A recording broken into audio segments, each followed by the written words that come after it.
So here I am going to tell you that how to create a table by using SQL on Android. So first of all you have to download a SQL Phone application through Play Store and now open it.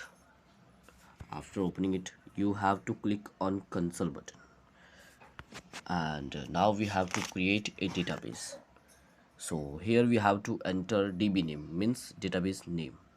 So I am typing any random name, so I am typing Adi and now our database is ready.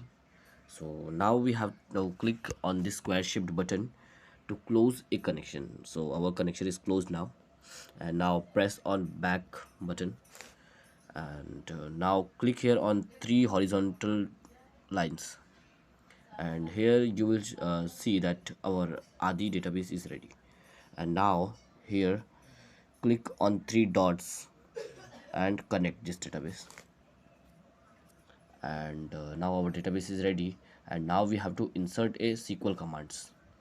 So here on this code runner app I had already created table, and now I will copy this code